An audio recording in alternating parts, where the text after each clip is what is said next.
200 ಟನ್ಗಿಂತ ಜಾಸ್ತಿ ವೇಟ್ ಇರುವಂಥ steam generator finally ಪಲ್ಟಿ ಆಗಿದೆ. ಹಲೋ ನಮಸ್ಕಾರ. ಏನಪ್ಪ ವಿಷಯ ಅಂತಂದರೆ, ನಿಮಗೆ ನಾನು ತೋರಿಸ್ತಿರೋಂಥ ವಿಡಿಯೋ ತುಂಬ ಇಂಪಾರ್ಟೆಂಟು. ಇದು L&T ಕಂಪ್ನಿ ಮಾಡಿರುವಂಥ ಸ್ಟೀಮ್ ಜನರೇಟರ್ ಆಗಿದ್ದು, ಅಂದರೆ ಇದು ಅಣುವಿದ್ಯುತ್ ಸ್ಥಾವರಕ್ಕೆ ಜಾಸ್ತಿ ಬಳಸಲಾಗುತ್ತೆ.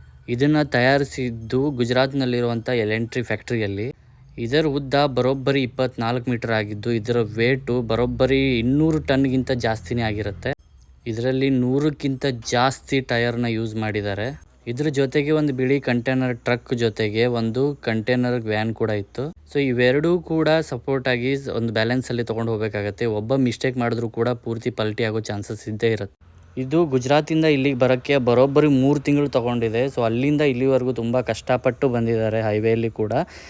ಫೈನಲಿ ಇದು ಜಸ್ಟ್ ಒಂದು 6 or 7 ಕಿಲೋಮೀಟರ್ ಇರಬೇಕಾದ್ರೆ ಇದು ಕರ್ವಿಂಗಲ್ಲಿ ಬ್ಯಾಲೆನ್ಸ್ ತಪ್ಪಿ ಪಲ್ಟಿ ಆಗಿದೆ. ಹಗಲೊತ್ತಲ್ಲಿ ಟ್ರಾಫಿಕ್ ಇರುತ್ತೆ ಅಂತ ರಾತ್ರಿ ಮಾತ್ರ ಈ ಗಾಡಿನ ಬಿಡ್ತಾ ಇದ್ರು. ಇದು ಡೈರೆಕ್ಟ್ಲಿ ಕೈಗಾ ಅಣುವಿದ್ಯುತ್ ಸ್ಥಾವರಕ್ಕೆ ಕಾರವಾರ್ಗೆ ಬರ್ತಾ ಇತ್ತು. ಓನ್ಲಿ 6 or 7 ಕಿಲೋಮೀಟರ್ ಇದ್ದಾಗಲೇ ಇದು ಪಲ್ಟಿ ಆಗಿದೆ ಬ್ಯಾಲೆನ್ಸ್ ತಪ್ಪಿಕೊಂಡು. ಇದರಿಂದ ಯಾರಿಗೂ ಕೂಡ ಯಾವುದೇ ಪ್ರಾಣಹಾನಿ ಆಗಿಲ್ಲ. ರಸ್ತೆ ಟ್ರಾಫಿಕ್ ಜಾಮ್ ಆಗಿರೋದ್ರಿಂದ ಸೈಡಿಗೆ ಒಂದು ಟೆಂಪರವರಿ ರೋಡನ್ನು ಡಿಪಾರ್ಟ್ಮೆಂಟ್ ಅವರು ಮಾಡಿ ಹೋಗಬೇಕಾಗಿರೋ ವಾಹನಗಳನ್ನ ಸಾಗಿಸ್ತಾ ಇದ್ದಾರೆ. ಇದು ಇಲ್ಲಿ ಪರಿಸ್ಥಿತಿ. ಇದು ರಿಪೇರಿ ಆಗೋ ತನಕ ನಮ್ಗೆ ಕರೆಂಟ್ ಅಂತೂ ಸಿಗಲ್ಲ.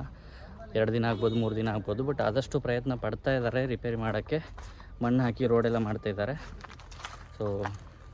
ಇದು ನಮ್ಮ ಕಾರವಾರ.